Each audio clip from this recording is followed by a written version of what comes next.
tell you that the system feels rigged against them. They follow the rules, they get in the queue so that they can make a purchase, so they're in there in advance, and they do everything right. And then they watch the tickets vanish in seconds, and they come back on the secondary markets at 3 or 4 times the price. Now, sometimes they have these tickets in their cart, and they move to checkout. And before they can click to buy, the ticket vanishes. It is gone. And then sometimes the other problem is they go to the resale site and they think they're buying a ticket. Again, they're following the rules. They want to go to the show. They want to go to the concert. They want to go to the sporting event. But the ticket really does not exist because the scammers and the scalpers are selling speculative tickets. And I hear from a lot of these constituents that are buying these tickets that don't exist or are priced at exorbitant prices. Now, it might be the nurse who has just finished working a double shift, and so she logs on the minute the tickets go on sale, and before she can click to buy, it says sold out. Or maybe it's the dad who has promised their 16-year-old for their birthday they're going to get to go to a concert, the first big concert. And if I went around this hearing room and I said, tell me the first concert you went to, nearly every one of you could name that event for me. You could talk about that day. Some of you would talk about what you wore. Some of you would talk about what you said and the friends that went with you for that event. And of course, the disappointment mounts because the tickets are gone. Fans are not angry about the fact that tickets are popular and that events are popular. They're fans, and they want this experience. What they're mad as hell about is that the system is stacked against them. The ticket industry should desire to do better. They should want to do better for fans of these artists and sports teams and shows. But consumers have lost faith that the rules apply not equally to the marketplace and to them. They favor the bots, the brokers, all the bad actors that are in this marketplace. Now, for years, many of you know this, about a decade, I've been working to address these ticketing issues because fans deserve fairness, transparency, and a real chance to see the artist they love, the teams that they love.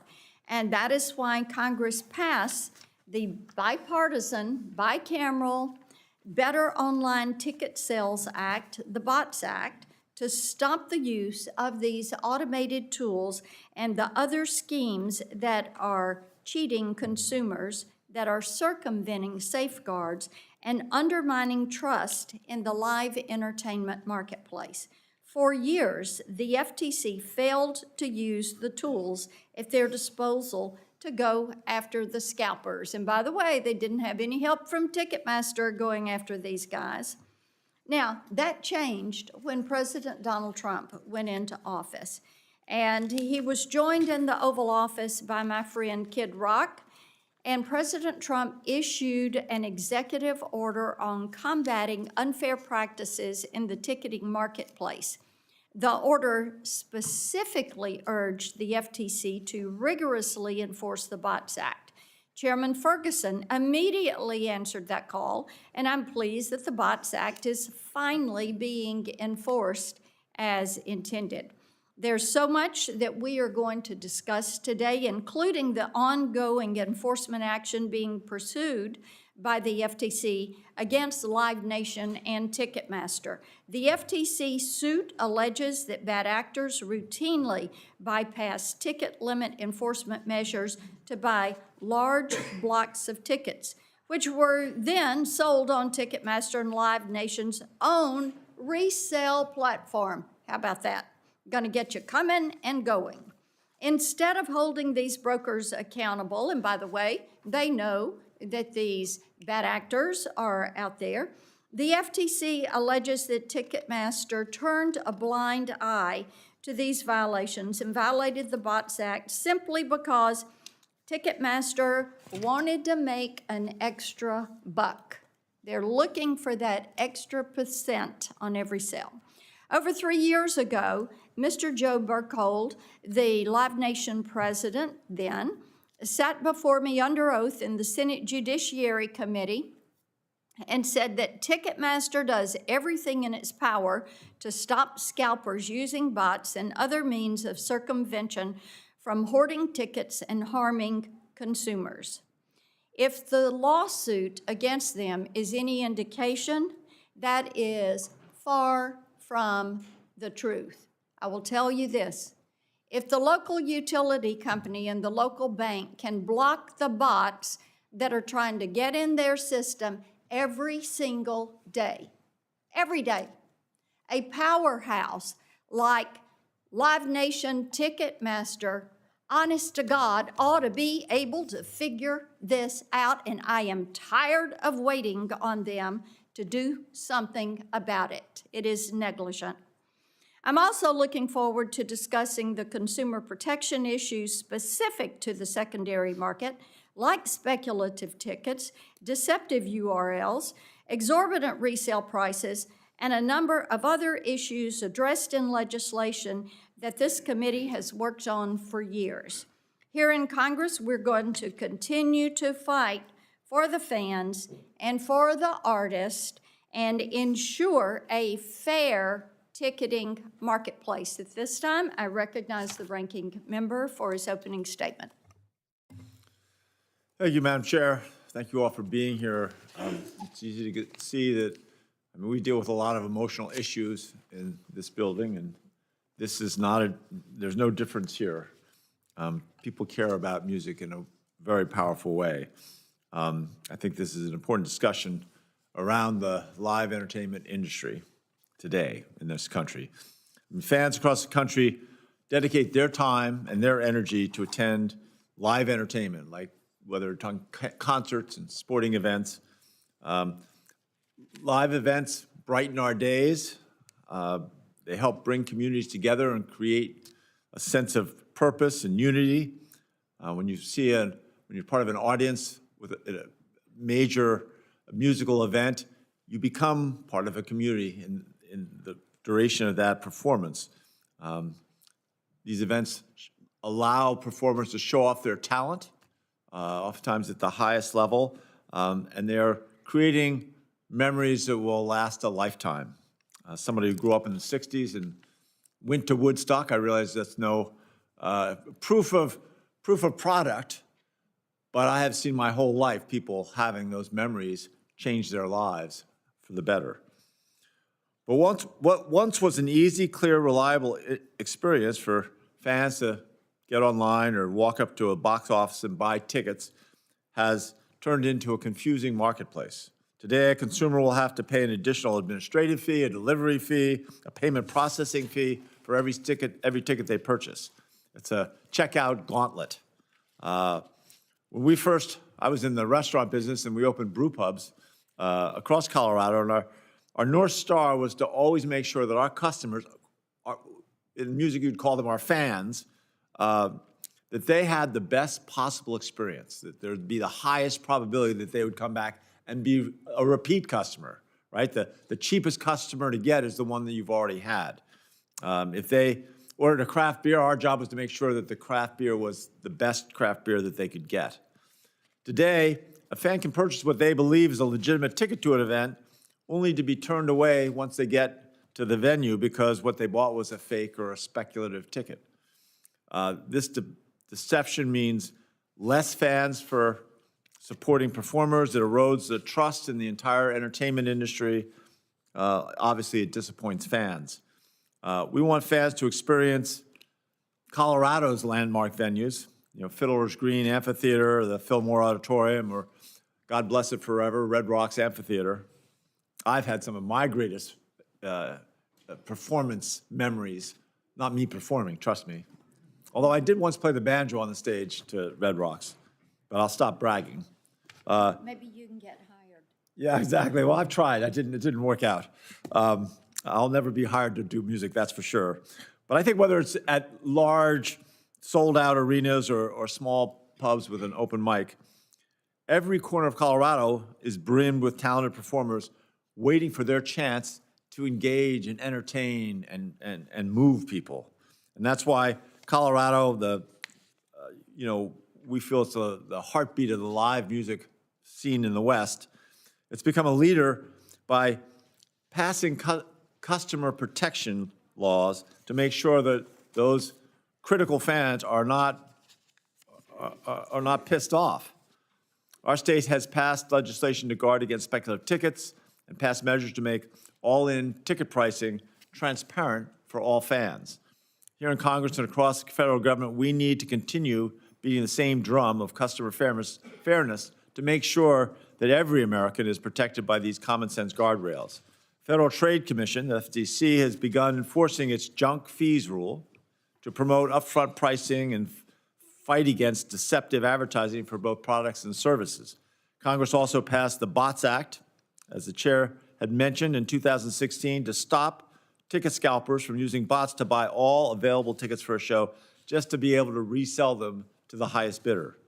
Despite this progress, we need to work together to make sure across government and industry that we can do more. A level playing field with fair competition, clear rules, strong enforcement is going to help every aspiring artist to sell as many tickets as they can, sell out every place they can, and make sure that every performer gets that chance to reach new fans and every consumer that chance to create new memories. This committee has shown that on a bipartisan basis, Democrats and Republicans can come together and begin to make common sense reforms a reality.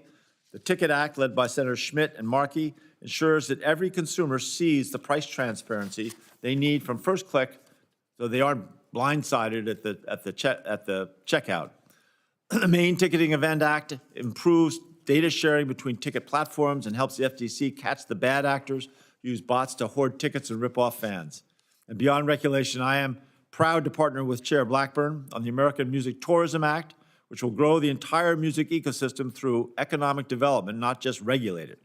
Each of these bills have passed this committee with bipartisan support. Now we need to make sure that we get them all signed into law so consumers can reap the benefits of these protections. This is about more than just a lower service fee. It's about protecting the live experience that brings so many people together. Let's get the junk fees out of the way so we can get back to enjoying the music of John Denver and Rocky Mountain High. Chair Blackburn, I yield back. I thank the gentleman, and we might let Red Rock or some of your Colorado venues be a little Nashville. We'll take that on. I want to say a thank you to each of our witnesses today. What a great panel. We are grateful that you are here. And at this time, I'd like to introduce our witnesses. Our first is Mr. Robert Ritchie. Perhaps he is better known as Kid Rock. Kid Rock is a well-known singer, songwriter who has sold over 25 million albums around the world. He brings first-hand experience, drawing sold-out crowds to events across the country. Our second witness is Brian Berry, Executive Director of Ticket Policy Forum, an advocacy coalition representing the nation's 6 major online ticket marketplaces. Mr. Berry has spent the last decade working at the intersection of live events, ticketing, competition, advocacy at the federal and the state level. Our third witness is Dan Wall.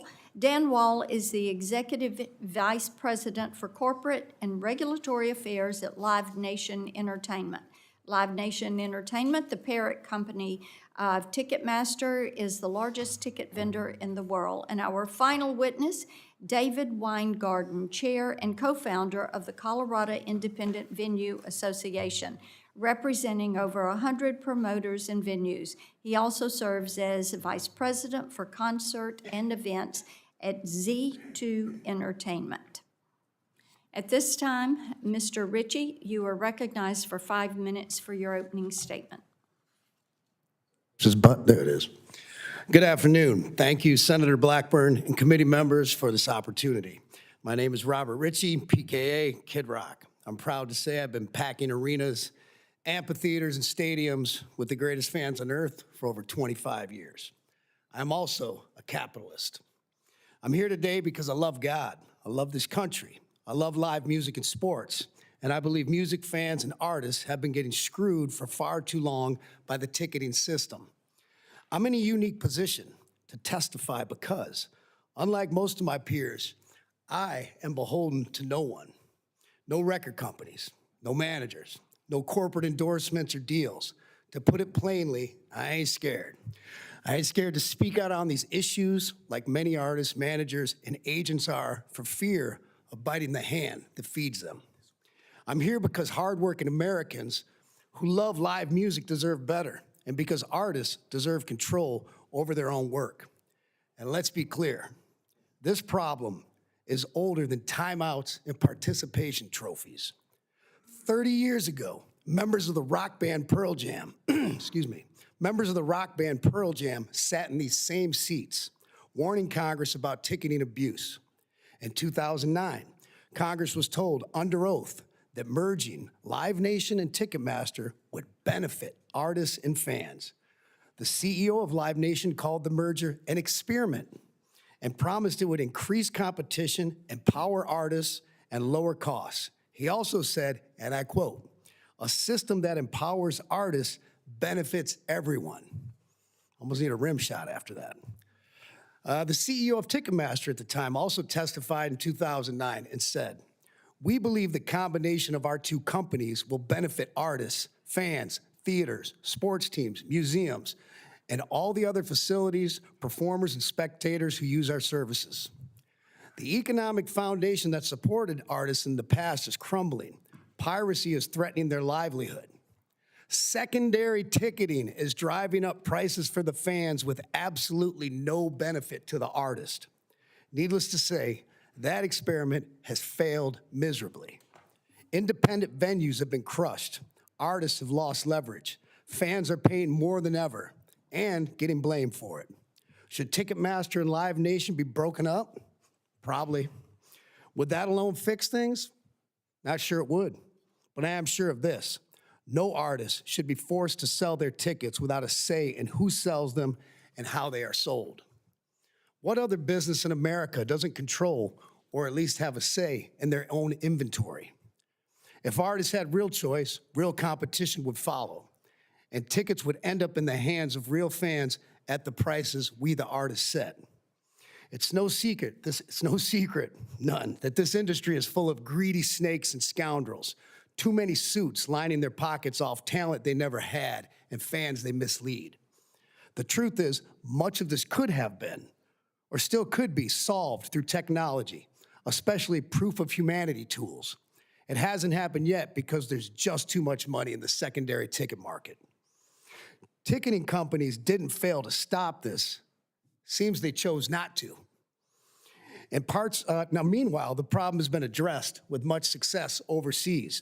In parts of Europe, resale ticket prices are capped, and it seems to be working. I've been advocating for a 10% price cap here in the States on the resale of a ticket. And in fairness, Ticketmaster and Live Nation have supported this cap. Where I'm confused is this. I don't think Ticketmaster needs a law passed to do this. If that's true, then it only proves these companies have been reactive, not proactive. I would implore Congress, this is important, to subpoena the contracts and deals between artists, promoters, buildings, ticketing companies, agencies, and vendors, because as I understand it, you will find mountains of fraud and abuse. Now, my positions and solutions are as follows. Number one, artists should control who sells their tickets and how. Number two, resale ticket price caps work and protect real fans. Number three, the Bots Act should be enforced. Brokers and bad actors must be stopped, and all should face serious penalties and consequences. All-in pricing is great, but it doesn't fix the system. Outlawing speculative ticketing is obvious. The problem is that ticketing lobbyists push these reforms as cover while fighting to keep tickets in an open market and lets them exploit fans under the guise of capitalism. Do not be fooled by these tactics. Congress and many others have been fooled since the mid-1990s, fooled again in 2009, and so on. This wasn't an experiment, it was a monopoly dressed up as innovation. So I'll close now with the words of one of my favorite rock bands, The Who, and say it is my sincere hope we won't get fooled again. Thank you. Rock on.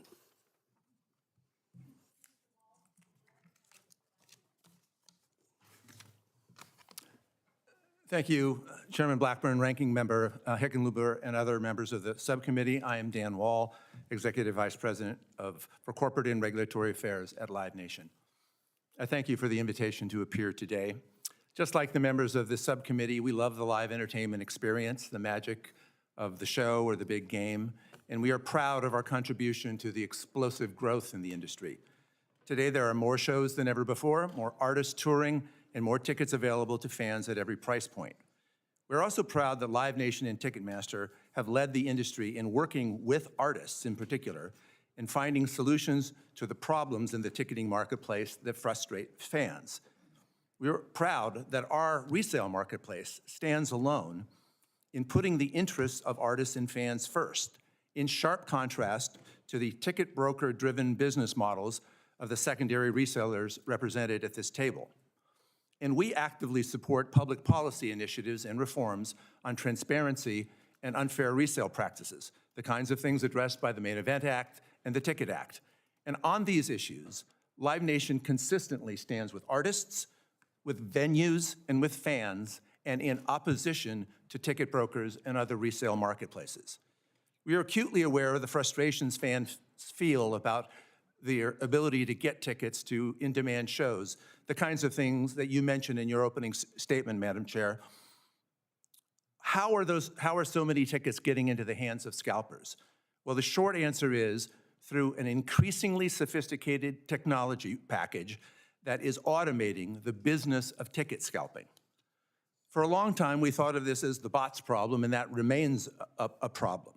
Through Senator Blackburn's leadership, the principal law on this subject is the Bots Act of 2016. The problem is only escalating. Our data shows an extraordinary escalation in bot attacks. 4 years ago, in 2022, we were blocking roughly 37 million bots per day. Yet in the fourth quarter of 2025 alone, we blocked 566 million bots per day on average. That is a 15-fold increase in 3 years.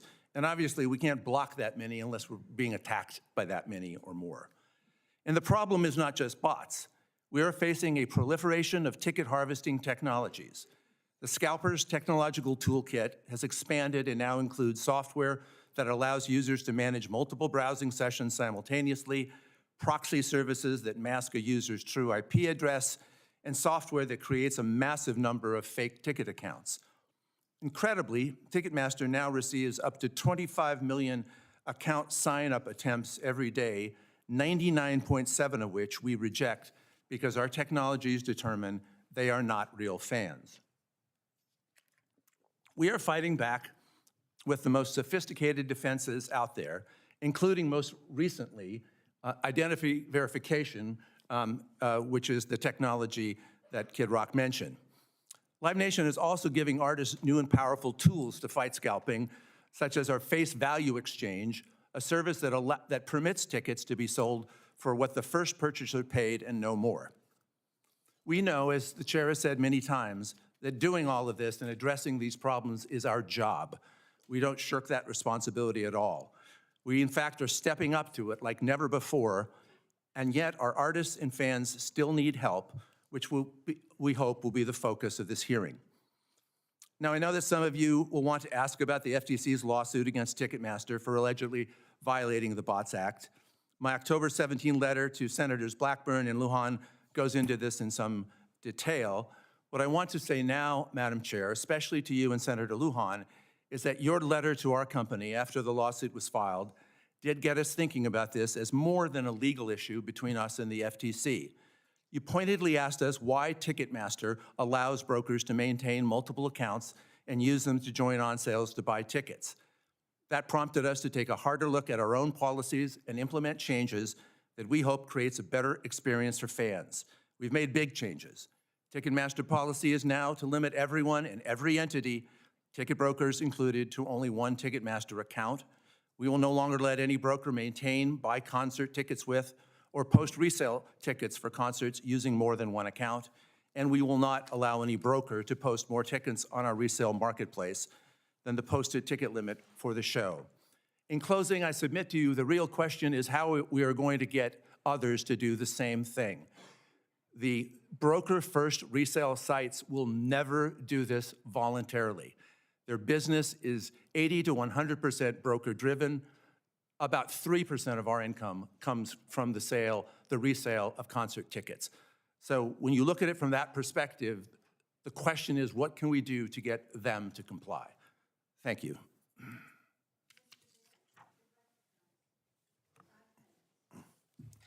Thank you, Chairwoman Blackburn and members of the subcommittee. My name is Brian Barry, and I serve as Executive Director of the Ticket Policy Forum. Thank you for inviting me. First and foremost, we appreciate the committee's work on the Ticket Act and the Main Event Act. The Ticket Policy Forum represents America's leading online ticket marketplaces: StubHub, SeatGeek, Vivid Seats, Game Time, TickPick, and Events Ticket Center. Importantly, these companies are not just resale marketplaces. The world has evolved.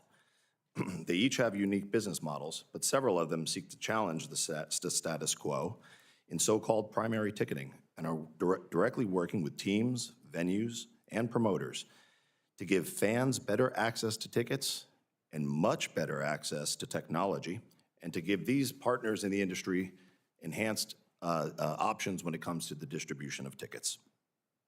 To be candid, real progress in breaking through and getting into the primary ticket has been tough. I don't need to tell you that, mostly because the monopoly makes it that way, as the Justice Department has detailed in its complaint against Live Nation Ticketmaster.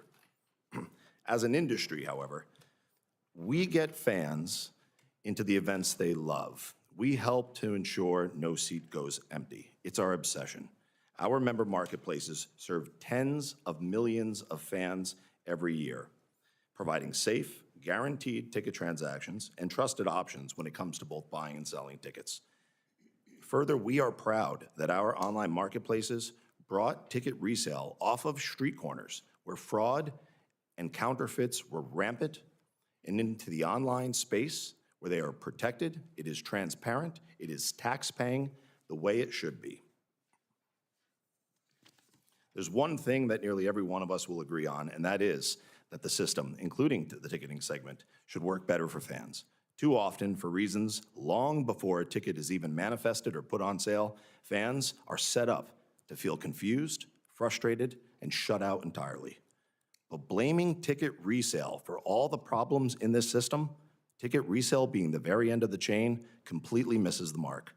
Significant harm to fans originates at the source in the currently rigged system where one dominant player maintains its powerful grip today over artist management, promotion and tours, venue operations and venue ownership, venue ticketing, primary ticketing, and ticket resale.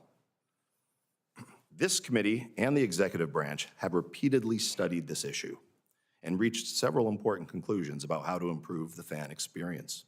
So I'd like to tell you about that. There's 4 items. Number 1, the FTC now requires all-in upfront pricings so that fans are no longer misled about what the cost of their tickets will be.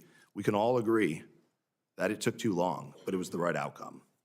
The Department of Justice, as you know, has sued Live Nation Ticketmaster repeatedly, has readdressed consent decrees, and now will begin one of the biggest monopoly trials of our lifetimes, along with 40 state attorneys general.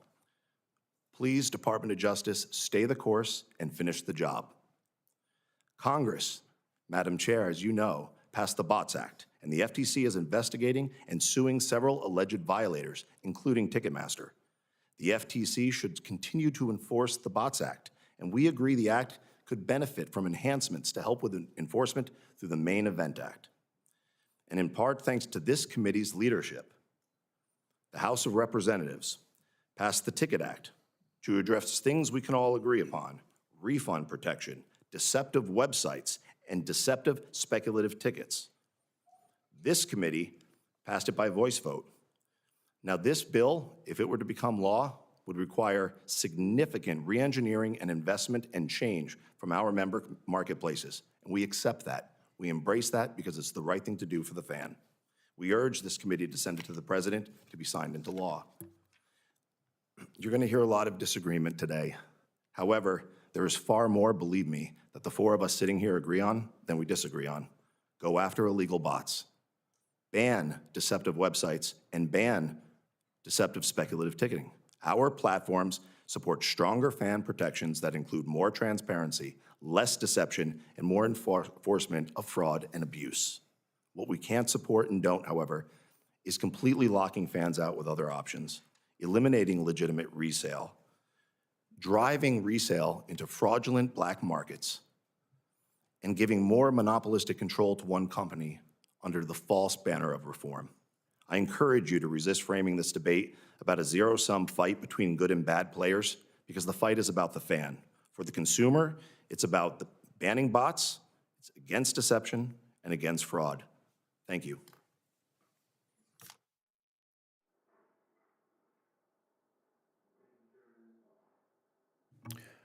Thank you, Chairman Blackburn, Ranking Member Hickenlooper, Ranking Member Cantwell, and the members of the subcommittee. My name is David Weingarten, and I'm grateful to be here to discuss all of this. I'm Vice President of Concerts for Z2 Entertainment. We operate 3 independently owned venues across Colorado: the Boulder Theater and Fox Theaters in Boulder, Aggie Theater in Fort Collins, and exclusively book several more across the state, producing approximately 700 live shows annually. We didn't choose to become policy advocates. We chose to run small businesses, employ local workers, and bring live music to our communities. But the scale and aggressiveness of the ticket scalping market has left us with no choice but to speak up. So what's going wrong? Fans are unnecessarily price gouged on reseller sites when cheaper tickets are still available from our box office. Billions of dollars in Google ads steer fans into the scalping market. StubHub alone spends $800 million annually to have their website and ticket listings appear on search engines ahead of ours. StubHub had active listings advertising $40 parking spaces at the Merriweather Post Pavilion right here. The problem? Parking is free at the Merriweather. Every night, our box office staff deals with fake tickets that don't scan, for seats that don't exist, for events that were never scheduled at all. Ticket Network listed tickets for a Joey Valance and Bray show at the Fox Theater. The problem? The show didn't exist. One fan paid more than $300 to a scalper for 2 Big Bad Voodoo Daddy tickets at the Boulder Theater, which cost $27 on our site. The reseller also promised, quote unquote, guaranteed first 8 rows. The problem? The show was standing room only. The most extreme version of this is what resale sites call concierge or seat saver tickets, which are not tickets at all. Fans are led to believe that they are buying a real seat, but they're unknowingly paying overpriced for a price gouge promise that someone might try to find a ticket later. It's purposely deceptive. For example, the Howling Wolf in New Orleans was charging $10 to a show before a single ticket had been sold. Despite that, StubHub was listing a speculative ticket for $964. We found seat saver tickets on Vivid Seats for Beyonce in Houston, Atlanta, New Jersey, and Las Vegas for rows at the venues that did not exist. This is the core of the concierge model. Charge first, source later, maybe. That is why the music industry does not support the House Ticket Act as written. It claims to ban speculative tickets, but creates loopholes that allow this deception to continue under a fancy new name. You couldn't sell a car, a hotel room, or a plane ticket you don't own and call it a service. Live shows should not be any different. When something goes wrong with these fake tickets and overcharged tickets, fans don't blame the scalper who sold it to them. They blame the venues and the artists. We are responsible for paying artists, staffing, safety, production, payroll, rent, performing rights organizations like ASCAP, and more. Scalpers and their platforms do not pay any of these costs. Nothing. And they definitely do not deal with the upset and angry fans at the door. At Z2, we've been forced to print out and keep this reseller customer support sheet because fans are angry and confused that this is quite literally the only thing that we can do to help. Anyone who's tried to get help from these sites knows that phones don't get answered, emails go nowhere, and travel expenses aren't reimbursed. The question before Congress is not whether fans are being harmed, they are. It's whether federal policy will finally catch up to the realities of ticketing in the United States. Congress should ban speculative ticketing with zero loopholes for schemes like SeatSaver. Embrace bipartisan movement in the states by passing a national ban on resale above face value and a cap on outrageous resale fees. Ban deceptive URLs, spoof websites, and predatory search engine advertising. Support the U.S. Department of Justice effort to break up Live Nation and Ticketmaster, and close the Bots Act enforcement gaps by passing the Blackburn-Lujan Main Event Ticketing Act. Artists should be able to control how their tickets are sold. The fans should be able to trust the platforms that they use. And independent venues should not have to fight for survival while scalpers make billions off of our risk.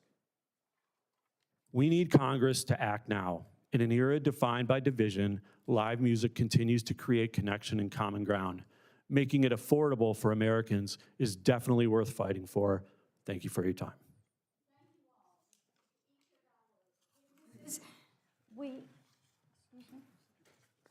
Yeah, I'm good.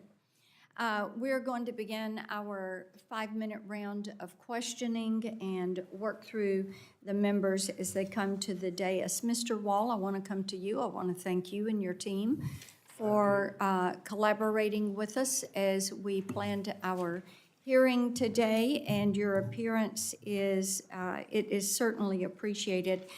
I will say I was quite disappointed when I read the FTC complaint against Live Nation Ticketmaster, as well as your response.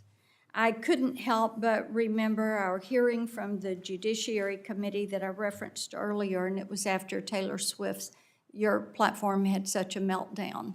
And your president, Ticketmaster's president, told members of the committee unequivocally that your company does everything in its power to stop the circumvention of your ticket purchasing limits and security measures. So, given the allegations in the FTC's complaint, how can you possibly stand by that sentiment saying you do everything you possibly can? Well, thank you, Madam Chair. Of course, it is in litigation, and it's not going to surprise anyone that we contest a lot of the most basic allegations in that case. But let me just say that the reason that I feel that I can say that quite confidently is because, you know, when we left that hearing, we got the message. We understood that we had to up our game, and we have made increase after increase in the resources that we throw into the battle against not just the bots, but all of the different techniques that Does Live Nation Ticketmaster employ a chief technology officer? Yes. You And do? in fact, we have a brand-new CEO What who is is a your technologist. expectation of that CTO?